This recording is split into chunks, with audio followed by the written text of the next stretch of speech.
So it seems that gender norms have changed when it comes to employment. I met with somebody this morning.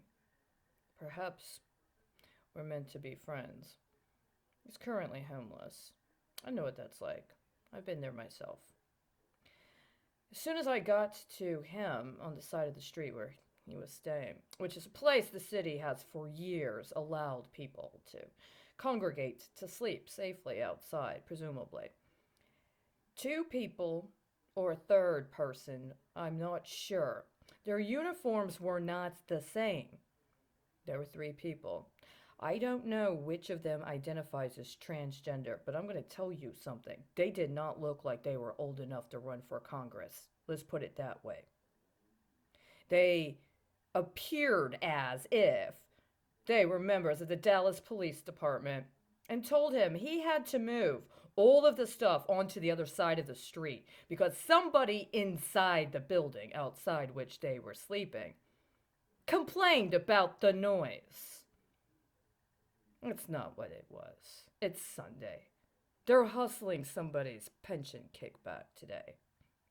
On him. None of those three had the same mask on. You know that?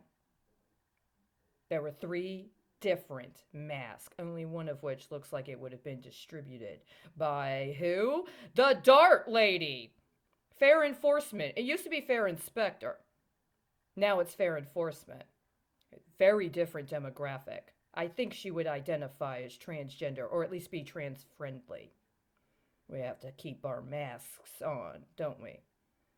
You know, the resources that would have been available to me before, had I been a man and able to get a job at a temp agency instead of being told to go stand on the other side of the street where the prostitutes wait for the guys that just got their cash, who are able to get hotel rooms while the women aren't unless a gentleman caller is nice to her. Those options aren't available. They've been demolished. New things are going up in the stead. You know, some people have still been on the streets homeless during COVID-19.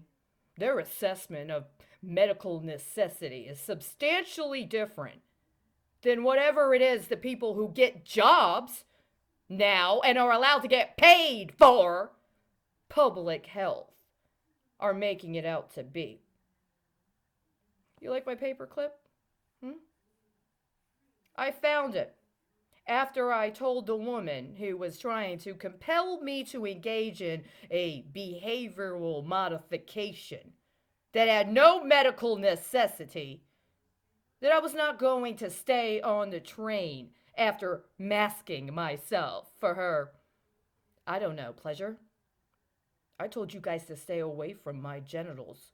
That includes when I'm at a public transit stop speaking with someone who just got informed that his option for staying inside tonight, despite the fact he actually has money, is not available. Is that because I wasn't going to stay with him?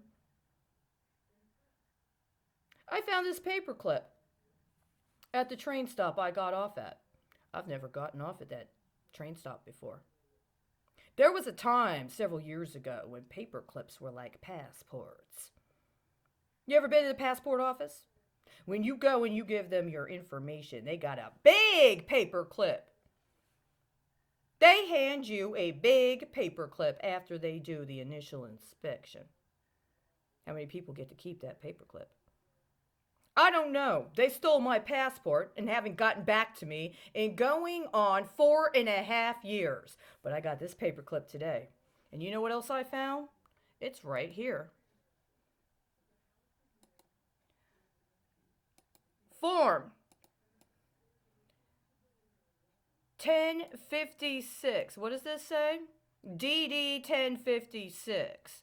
Authorization to apply for a no-fee passport and or request for visa.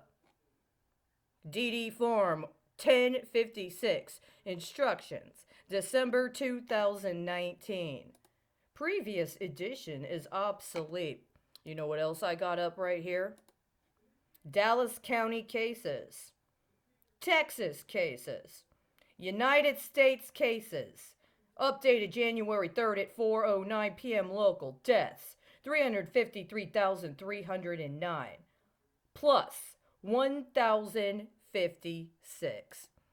So at the time that fair enforcement personnel was telling me to put on a mask, that was what was registering in the metric scheme, trafficking people on the street for kickbacks to dirty cops. It's been happening over and over and over again. For how many years? Do I get my DD 1056 today? Let me ask you, for what fucking country? Does he get one too?